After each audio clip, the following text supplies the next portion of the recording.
에베소서 2장 8절 9절 말씀. 너희는 그 은혜에 의하여 믿음으로 말미암아 구원을 받았으니 이것이 너희에게서 난 것이 아니요 하나님의 선물이라. 행위에서 난 것이 아니니 이는 누구든지 자랑하지 못하게 함이라. 고린도후서 4장 3절 4절 6절 말씀입니다. 만일 복음이 가리웠으면 망하는 자들에게 가리운 것이라. 그 중에 이 세상 신이 믿지 아니하는 자들의 마음을 혼미케 하여 그리스도의 영광의 복음의 광채가 비추지 못하게 함이니 그리스도는 하나님의 형상이니라. 어두운 데서 빛이 비추리라 하시던 그 하나님께서 예수 그리스도의 얼굴에 있는 하나님의 영광을 아는 빛을 우리 마음에 비추셨느니라. 요한복음 16장 13절 말씀. 그러하나 진리의 성령이 오시면 그가 너희를 모든 진리 가운데로 인도하시리니. 저같이 허물 많고 부족한 자가 아버지 하나님의 긍휼히 여기신 은혜를 입어 사랑하는 내 구주 예수님의 나를 위해 흘리신 십자가의 피로 죄 씻음을 받고 구원받은 이 감사와 영광을 삼위 하나님께 돌려드립니다.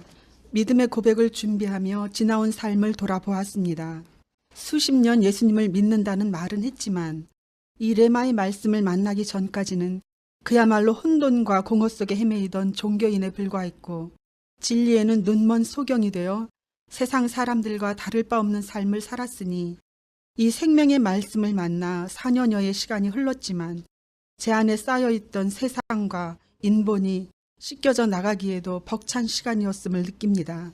그러나 제 인생에서 가장 축복받은 시간이 되었던 그 4년여의 발자취 속에서 아버지 하나님의 저를 향하신 긍휼로 인해 이 생명의 말씀이 귀에 들려진 기적과 그토록 혼돈과 공허로 가득 찼던 영적 사망에서 생명의 빛으로 한 걸음 한 걸음 인도해 주신 그 감사를 돌아보므로 저의 믿음의 고백을 올려드립니다. 처음 목사님의 말씀을 듣게 된 것은 지난 2014년 3월 즈음 인터넷을 통해서입니다. 조용기 목사에게 보내는 경고가 눈에 띄었는데 이상한 사람인가 보다 하고 관심을 두지 않았습니다. 그 후로 설교를 찾아 인터넷에 들어갈 때마다 자꾸 눈에 띄었습니다. 나중에는 무슨 내용일까 하는 마음으로 듣게 되었는데 제게는 무엇보다 신목사님 자신에게 이루어진 예수님으로 주어진 평안에 대한 말씀이 너무나 신선하고 놀라웠습니다. 그것이 사실이라면 내가 찾았던 설교자가 바로 이분이고 이분만이 나의 신앙을 도울 수 있는 분이라는 생각이 들었습니다. 그 후로 마음이 계속 끌려 인터넷에 올라와 있던 목사님의 말씀을 듣게 되었는데 어느 날 본토 친척 아비집을 떠나라는 제목의 말씀을 듣다가 성령님의 역사가 일어났습니다. 내 신앙의 문제가 무엇인지 알지 못한 채 안식이 없어 평안이 없어 고통하던 내게 나의 영의 모습이 세상에 한 발, 천국 소망에 한 발 걸쳐놓은 위험한 상태인 것을 깨우쳐 주셨습니다. 분명한 내적 확신으로 세상에서 확실히 돌이키고 떠나라는 하나님의 부르심을 경험한 것이었습니다. 당시 가까이 교제하던 이들에게 목사님의 말씀을 말하고 우리 믿는 사람들이 모두 본토 친척 아비집을 떠나야 한다고 이것이 하나님의 뜻이라고 얘기했지만 그렇게 믿음이 진실하고 대단해 보이던 사람들이 아무도 공감하지 않았습니다. 어떻게 그렇게 살 수 있느냐고, 너무 극단적인 것 아니냐고. 저는 이 말씀을 듣지 못하는 그들이 너무 안타까웠고 대화가 통하지 않으니 결국 교제가 끊어졌습니다. 그렇게 성령님의 역사를 경험하자 목사님의 말씀들이 바로 하나님의 말씀으로 들리기 시작했고 한편 한편 경청하자 삶의 개혁이 일어났습니다. 오랫동안 버리지 못했던 돈에 대한 욕심을 버릴 수 있었는데 돈에 집착하면 구원받지 못한다는 것을 목사님 설교 속에서 분명히 알게 되니 버릴 능력이 생겼던 것이었습니다. 이런저런 이유로 사람들과 다투는 일들이 옛사람에 속한 혈과 육의 똥통에서 뒹구는 삶이었다는 분별이 서자 지나온 삶이 몸서리가 쳐지면서 벗어져 나올 수 있었습니다. 거룩하게 구별되어야 하는 하나님 자녀의 삶이 애굽의 문물들을 분별 없이 받아들여 뒤섞여 살았음이 깨달아지니 한탄스러웠고 정교하고 보기 좋다고 비싼 돈을 주고 샀던 가구들까지 미운 물건이 되어 버려졌습니다.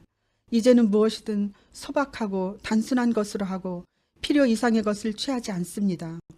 무엇보다 놀라운 것은 말씀을 들으면서 영적인 분별력이 생긴 것이었는데 예수님을 믿는다면서 예수님의 말씀들을 성령님으로 깨달아 받아들여 인격적인 관계를 이루어 따르고자 함이 없이 신비한 은사나 현상들에 치우쳐 따라가는 모든 것들의 거짓됨과 우매함과 무모함을 알게 되었고, 진리의 성령님의 가르치심을 받지 못하고 인간이 세운 신학교를 거쳐 스스로 목사되어 나온 사람들이 영적 소경이 되어 천국문을 막고 서서 자기도 들어가지 않고 들어가고자 하는 자도 막았다고 하신 예수님의 말씀대로 된 것을 깨닫게 되었습니다. 인품이 훌륭하다고, 자기의 모든 것을 버리고 버려진 사람들을 거두어 목회한다고, 개척교회 어려움을 돌보는 큰 교회 목사라고, 선교에 전념하는 목사라고, 어려운 시골에 들어가 동네 사람들의 어려움을 돌보고 섬기며 목회하는 목사라고 존경할 자로 보았고, 훌륭한 신앙이라고 보았던 시각들이 신앙의 본질이 무엇인지 알지 못한 얼마나 짧고 분별 없는 사람의 안목이었던지가 깨달아진 것입니다. 나더러 주여 주여 하는 자마다 천국에 들어갈 것이 아니요 다만 내 아버지의 뜻대로 행하는 자라야 들어가리라 하신 말씀과, 알곡만이 천국 곳간에 들이신다고, 예복을 입은 자가 아니면 바깥 어두운 데 쫓겨나 슬피 울며 이를 갈미 있으리라고, 예수 그리스도께서 자기 안에 계신 것을 스스로 알지 못하면 버리운 자라고 성경은 분명히 가르치고 있는데, 그렇게 무수히 쏟아져 나오는 설교들이 얼마나 하나님의 표적에서 빗나가 있는지, 살리는 것은 영이요 육은 무익하다 하신 예수님의 말씀에서 다 빗나가 사람들에게 속사람이 예수님으로 세워진 영적 능력은 주지 못하고 믿는다는 말만 무성한 쭉정이를 만들어 결국 구원받지 못하는 길로 이끄는 선생된 자들의 불법을 깨달을 수 있었고, 이것이 한두 사람의 일이 아닌 기독교계 전체의 흐름인 것을 알게 되자 사단의 속이는 역사의 광범위한 것에 놀라게 되었습니다.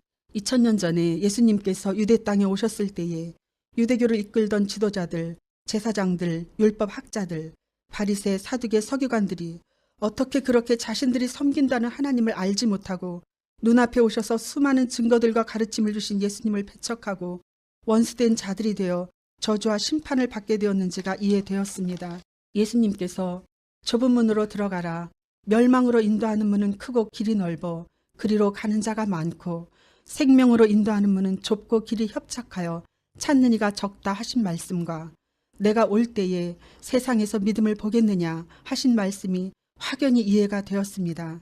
사람은 육의 요소와 영의 요소로 지어졌는데 물질인 흙으로 창조되었기에 자신의 정체성을 인식하는 혼이 본능적으로 보이지 않는 영보다는 오감으로 느끼는 육에 가까우므로 성령님으로부터 가르침을 받지 않으면 믿음조차도 영의 구원을 위한 애씀보다 육신의 삶이 복받기 원하는 것이 되어 쫓아가므로 여전히 그 영이 구원받지 못한 것조차 깨닫지 못하고 멸망의 길로 무리지어 가고 있음을 알게 되었습니다. 그러니 예수님의 말씀들, 그날에는 너희가 내 안에, 내가 너희 안에 있는 것을 너희가 알리라. 나를 믿는 자는 그 배에서 생수가 강같이 흘러나리라. 나를 믿는 자는 죽어도 살겠고 무릇 살아서 나를 믿는 자는 영원히 죽음을 보지 아니하리라. 나는 생명의 빛이니 나를 따르는 자는 어둠에 다니지 아니하고 생명의 빛을 얻으리라.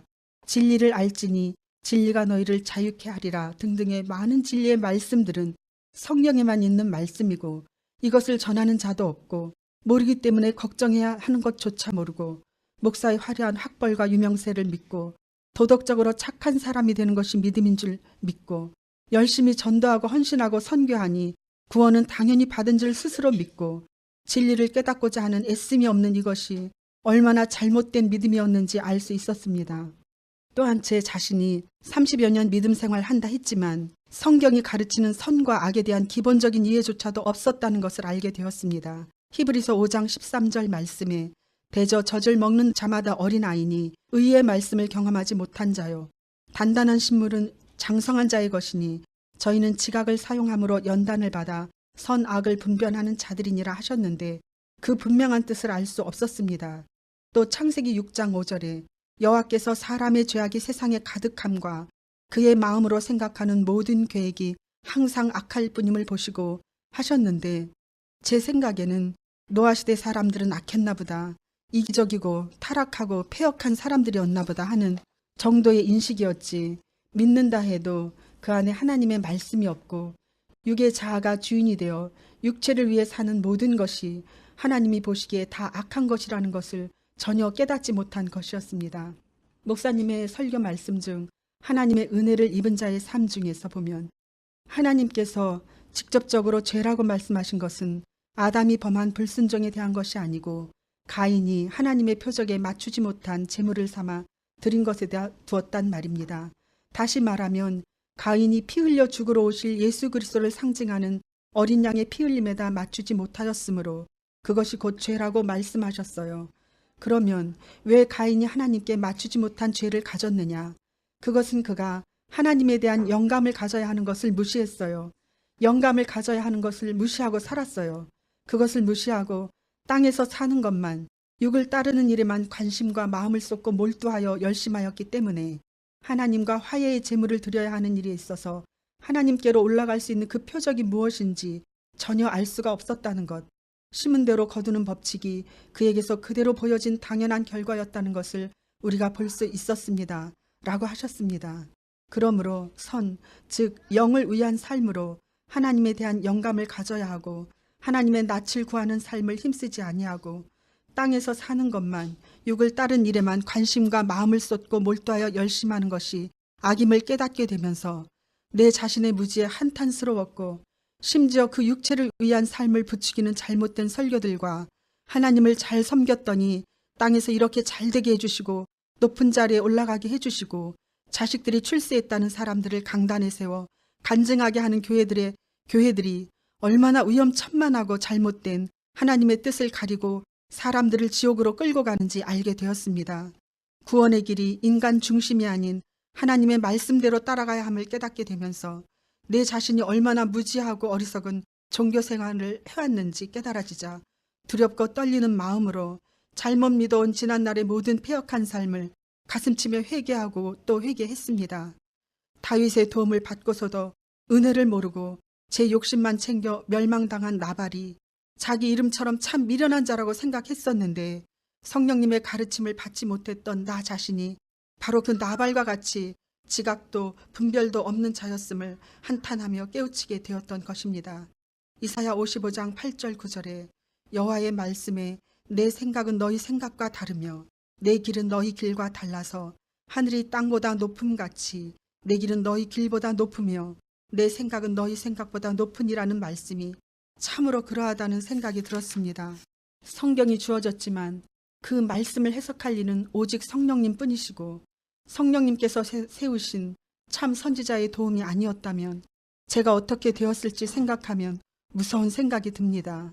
열심히 믿는다고 애써 왔는데 어떻게 그렇게 하나님의 뜻을 모르는 삶을 살아왔을까에 대한 해답이 목사님의 모든 설교 말씀, 특히 창세기의 말씀들을 듣고 기도하고 묵상하며 점차 깨우치게 되었습니다. 뿌리 없는 나무 없듯이 아버지 하나님의 사람의 구원을 향하신 전 뜻이 창조 때의 말씀들에 녹아있음을 알게 되었고 내 영이 성령님의 도우심을 힘입어 깨어나기 시작하자 창세기의 창조의 말씀들이 현재의 나를 향하신 또한 전 인류를 향하신 아버지 하나님의 지혜와 사랑의 메시지인 것을 경험하게 되었습니다.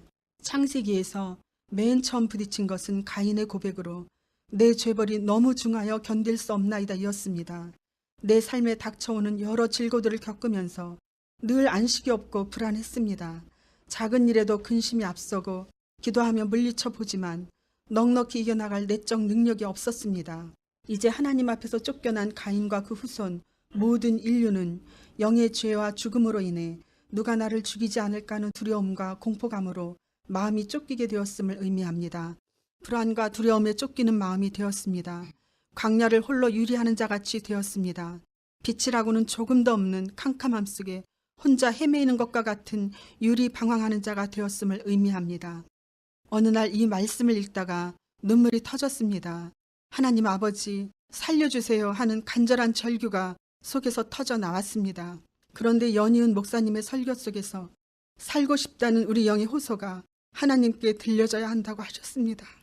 그 호소를 들으시고 아버지께서 우리를 예수님께 이끌어 주신다고 하셨어요. 그것이 아버지께서 이끌지 아니하면 내게로 올 수 없다 하신 예수님의 말씀이라고 쓰신 글을 읽으며 참으로 위로가 되고 또 기대가 되었습니다. 그럼 나도 소망이 있구나 하는 생각이 들었던 것이죠. 예수님을 믿는다는 말은 참 오래 해왔지만 정작 예수님을 몰랐습니다. 성경의 문자적인 것은 알았지만 경험하는 예수님, 나의 예수님이 되어 계시지는 않았습니다. 목사님의 간증글에서 왜 그렇게 권고하냐? 왜 그렇게 공허함의 고통을 겪느냐? 내 안에 예수님의 생명이 없기 때문이었다는 말입니다. 는 말씀 그대로였습니다. 그 일이 있은 후 몇 달이 흘렀습니다. 어느 날 창세기 설교 말씀 중 하나님의 아들들, 사람의 딸들을 듣고 있었는데 성령님의 감동하심이 시작되며 내면에서 깨달아지는 것이 있었습니다. 사람들은 인류의 역사를, 시대를 구분하고 사람들의 흥망성쇠를 기록하고 있지만 하나님의 눈으로 보실 때는 인류의 역사란 하나님을 경외하며 그 임재 가운데 삶을 살던 하나님의 아들들의 역사와 자기가 주인이 되어 사단을 쫓아 나가버린 사람의 딸들의 역사로 나뉘어지는 것이란 이해가 들어왔습니다. 마음에 감동이 일며 목사님의 말씀들이 참 달게 느껴졌습니다. 말씀을 따라가는데 창세기 6장 3절에 나의 신이 영원히 사람과 함께하지 아니하리니 이는 그들이 육체가 됨이라는 말씀에서 아버지 하나님의 한탄과 슬픔이 읽혀졌습니다. 내 마음에도 눈물이 흘렀습니다. 아버지의 눈물을 알면서 어떻게 내가 더 이상 육체의 삶을 살 수 있겠는가 하는 마음 깊은 고백이 흘러나왔습니다. 전에 여러 번 이 말씀을 들었지만 피부에 닿지 않고 먼 옛날 이야기처럼 들었는데 성령님의 감동하심 가운데 내게 살아 역사하며 아버지의 마음을 알게 하는, 그러므로 아버지를 사랑하고 그 뜻을 따라 삶으로 기쁘시게 해드리고 싶은 간절함을 주는 놀라운 은혜의 말씀이 되었습니다. 그러면서 예전에는 이 말씀이 왜 그렇게 피부에 닿지 않았나 돌이켜보니 내 자신이 바로 사람의 딸들에 속하여 있었기 때문이라는 생각이 들었습니다. 그렇게 은혜를 경험한 후 성령님의 도우심을 구하며 많은 시간을 창세기를 읽고 듣고 묵상하며 보냈습니다. 그러던 어느 날 마음속에서 두 사람이 벌거벗었으나 부끄러워 아니하니라는 말씀이 자꾸 생각이 났습니다. 그래서 이 말씀을 생각하며 몇 주가 지난 것 같은데 어느 날 계시록의 말씀이 떠올랐습니다. 볼지어다 내가 도적같이 오리니 누구든지 깨어 자기 옷을 지켜 벌거벗고 다니지 아니하는 자가 복이 있도다 는 예수님의 말씀이었는데 그 말씀에서 처음 사람 아담과 하와가 벌거벗은 자로 지음 받았다는 사실이 선악과를 먹고 안 먹고와 상관없이 이미 복이 없다는, 즉 구원이 없다는 것을 깨닫게 되었습니다. 아버지께서 사람을 지으실 때 영을 불어 넣으셨지만 이는 그릇과 같은 것으로 그 자체로는 불완전한 것이며 영에 있어야 할 의가 없으므로 천국에 들어갈 수 없는 영적 벌거벗은 자임이 이해가 된 것이었습니다. 그러므로 이 영이 입어야 할 의가 되시는 예수님의 부활 생명을 얻기 위해서 처음 사람이 선악과를 먹음으로 정령 죽으리라를 받아들여야 했고, 그로 인해 예수님께서 육체로 오셔서 아담의 불순종의 죄를 대신 지시고 십자가에서 피 흘려 죽으시고 부활하심으로 죄와 함께 사단의 사망 권세는 깨어졌고, 이 예수님을 구주로 믿어 영접하는 자들은 예수님의 부활 생명을 얻음으로 비로소 벌거벗은 영이 의로 옷 입게 되므로 완전한 사람으로 창조의 완성이 있게 되었다는 것이 이해가 되었습니다. 사람의 머리로는 도무지 깨달을 수 없는 오직 성령님만이 아시는 아버지의 뜻이 이해가 되자 목사님의 말씀이 성령님께서 주신 우리 영을 살리는 놀라운 말씀인 것은 알았지만 이 말씀을 받아 성령님의 도우심을 통해 진리에 대한 가르침을 받게 된 우리 또한 참으로 복을 받았다는 것을 알 수 있었습니다. 저는 우매무지한 소경으로 아버지의 자비가 아니면 도저히 은혜를 기대할 수 없는 죄인 중에 죄인인데 도대체 어떻게 이것을 깨달을 수 있는 복을 받게 되었는지가 기이하고 기이한 일이었습니다. 제가 깨닫기는 성도만이 성도를 만든다 하신 목사님 말씀처럼 열린 영안으로 밝히 보고 전하시는 이 레마의 말씀을 먹고 먹으니 영안이 밝아져 가는 것이었습니다. 이 진리의 말씀을 경험한 후로는 어려운 시험들이 삶 속에 닥쳐도 전처럼 낙심하지 않는 소망이 생겼습니다. 나는 복을 받은 자다. 아버지께서 날 지키고 이끌어 주신다는 내적 믿음이 생긴 계기가 되었습니다. 그 후로 소망을 가지고 성령님께 도우심을 구하며 더욱 말씀 안으로 들어가게 되었습니다. 그러면서 창세기를 읽어 나갈 때 우리 노력이 말라 부스러지는 무화과 잎과 같아서 인간은 스스로를 구원할 수 없는 존재라는 말씀이 너무나 공감이 되어 많이 울었습니다. 하나님 없는 인생의 길이 피곤한 사막이요 위험한 광야일 뿐이니 우리는 오직 하늘에서 내려주시는 참된 양식이신 예수님으로만 살 수 있는 존재라는 것을 깊이 깨닫습니다. 예수님이 없으면 텅텅 빈 항아리와 같이 허망한 죄인일 뿐인 나 자신의 실체에 성경이 말씀하시는 것을 가슴 저리게 공감합니다. 하나님의 도우심이 아니면, 그 은혜가 아니면 숨조차 쉴 수 없는 무력하고 무력한 존재입니다. 다만 파수꾼이 아침을 기다리듯 은혜 있기를 갈망하며 그 나라와 의가 되시는 예수님을 더 깊이 만나기 위해 구하고 찾고 두드립니다. 최근 몇 달 동안 창세기 말씀 중 자신의 실체를 봐야 할 책임이 주어진 사람의 마음이 끌려 자꾸 반복하여 듣고 읽었습니다. 그러던 어느 날 창세기 3장 9절 21절 말씀 중에 여호와 하나님이 아담을 부르시며 그에게 이르시되 네가 어디 있느냐? 가로되 내가 동산에서 하나님의 소리를 듣고 내가 벗었으므로 두려워하여 숨었나이다. 여호와 하나님이 아담과 그 아내를 위하여 가죽옷을 지어 입히시니라는 말씀을 해석하신 목사님의 설교를 읽는데 성령님의 감동하심이 있었습니다. 아담아, 네가 어디 있느냐는 하나님 아버지의 부르심 속에 아담이 있는 곳이 두려움에 휩싸여 있는 곳이란 해석에서 마음이 부딪히며 내가 아담인 것이 알아졌습니다. 나뿐이 아니라 모든 사람의 처한 곳이 이 두려움에 휩싸여 있는 아담의 자리인 것을 알았습니다. 이 땅에 태어나는 자마다 다 아담이라고 하신 목사님의 말씀이 정말 그렇다는 깨우침이 들었습니다. 그런데 그 두려움에 떨고 있는 아담을 위해 친히 가죽옷을 지어 입히시는 하나님 아버지의 모습 속에서 아담을 향하신, 즉 나와 모든 사람을 향하신 하나님의 뜻이 처음부터 전혀 정죄나 심판이 아닌 사랑과 구원임을 알게 되었고, 그 언약을 마침내 예수님께서 오셔서 피 흘려 주심으로 다 이루셨다는 것을 깨달을 수 있었습니다. 목사님의 설교 말씀 중 선악과 사건에서 하나님 아버지의 은혜와 사랑을 발견하지 못하면 율법만 보게 된다는 말씀과 아담에게 처한 것은 곧 내게도 처한 것이요 내가 아담이라는 것을 볼 수 있어야 또한 예수님의 십자가 사건이 곧 내 사건임을 알고 진정으로 받을 수 있는 것입니다. 아담을 통해서 자기가 누구인가를 보지 못하면, 아버지 하나님의 사랑을 발견하지 못하면 예수님을 바로 믿을 수도 바른 관계를 맺을 수도 없습니다. 하신 말씀이 참으로 공감이 되었습니다. 독생자 예수님을 주시고 피와 물을 다 쏟으시기까지 희생하시며 사람을 구원하시겠다는 아버지 하나님의 사랑의 의지를 깨달으며 사람은 누구나 하나님의 이 놀라운 구원의 계획 속에서 태어나고 하나님을 사랑하고 순종하기만 하면 그 은혜는 넘치게 예비되어진 것을 깨달을 수 있었습니다. 아버지 하나님께서는 제가 세상에 태어나기 훨씬 전에 예수님을 세상에 보내셔서 피 흘려 주심으로 저의 구원을 다 이루어 놓으셨던 것이었어요. 다만 제 영안이 열려 예수님의 십자가 사건이 바로 나 자신을 위한 것임을 깨닫는데 오랜 시간이 걸렸던 것입니다. 다 이루었다 하신 예수님의 말씀이 온 우주에 퍼지고 있는 자유와 승리의 함성인 것을 마음으로 들을 수 있었습니다.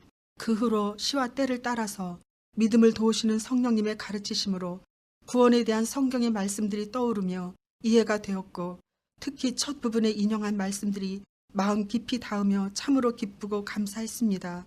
무엇보다 성령님께서 예수님께서 십자가에서 흘려주신 피가 나의 모든 죄를 씻어 주심으로 영원까지 예수님의 의로 옷 입은 자가 되었으니 지옥이 끝났고 더 이상 정죄나 심판이 없는 자유자가 되었음을 이해하고 믿을 수 있도록 도와주십니다. 처음 예수님의 교회를 찾아온 날 앉아서 기도하는데 눈물이 터졌습니다. 아버지, 저 여기서 살아나지 못하면 죽습니다. 라고. 제가 전력질주라는 표현을 잘 씁니다. 당시에 제 상태가 저를 죽이겠다고 쫓아오는 원수를 피해 도피성을 향하여 뛰는 모습이었습니다. 몸도 마음도 다 피곤하고 지친 상태였어요. 예수님을 만나지 못하면 죽는다는 절박함이 있었습니다. 제게 유일한 소망은 신성현 목사님을 통하여 주신 생명의 말씀이었기에 이것을 깨닫고 경험하기 위해 밤낮 듣고 또 들었습니다. 살고 싶어서 말씀을 스스로 붙드는데 내 신념으로 붙드는 말씀은 얼마 못 가서 또 무너지는 일들이 반복되었습니다. 그런데 이제는 성령님께서 붙들어 주십니다. 가르치시고 깨닫도록 도우시고 확고한 믿음이 되도록 도우심을 경험합니다. 나의 피난처 되시는 예수님, 영원한 자유와 안식이 되시는 예수님 안에 거하도록 이끌어 주십니다. 목사님의 설교 말씀 중 피에 대한 믿음과 처신 중에서 십자가의 죄가 달려버렸고 십자가의 저주가 달려버렸고 십자가의 사망 권세, 즉 죽음이 달려버렸기 때문에 이제 누구든지 이 사실을 믿고 영접한 자마다 그의 죄가 십자가에 달린 것이요 저주가 달려버린 것이요 죽음이 달려버렸기 때문에 다시는 죄와 사망과 저주와 상관없는 자유를 얻게 된 것이요 부활의 생명을 얻은 자가 되었다고 하신 것입니다. 하신 말씀이 너무나 행복한 진리의 말씀이 되어 제 안에 능력으로 역사하고 있습니다. 아직은 이 모든 것이 진리를 알아가는 시작에 있지만 잠언 4장 18절 말씀에 의인의 길은 돋는 햇빛과 같아서 점점 빛나 원만한 광명에 이르거니와 하셨으니 진리 가운데로 이끌어주시는 사랑하는 성령님을 의지하고 말씀을 깨우치기 위해 세월을 아끼며 달려갑니다. 아버지 하나님께서 제게 물으십니다. 아담아, 네가 어디 있느냐? 예, 아버지. 저는 이제 사랑하는 내 구주 예수님 안에 있으므로 예수님 보좌 우편에 앉아 있습니다. 라고 대답합니다. 이제 제 삶의 목적은 아버지께서 가장 기뻐하시는 일, 옛사람인 나를 부인하고 내가 죽은 십자가를 지고 날마다 예수님을 따르는 것이요. 아버지께서 부르시는 날까지 이 생명 주는 말씀을 전파하는 일에 동참하는 것입니다. 저를 불쌍히 여겨주시고 예수님께 인도해 주신 사랑의 아버지와 나를 위해 피 흘려주신 구주 예수님, 이 구원의 진리를 더욱 깨닫고 경험하도록 날마다 이끌어주시는 스승 되신 성령님께 감사드립니다. 소경된 자를 이끌어서 예수님의 피를 알게 해주시고 그 안에서 진리를 알고 진리의 자유를 얻도록 양육하시고 이끌어주시는 사랑하는 목사님 감사드립니다.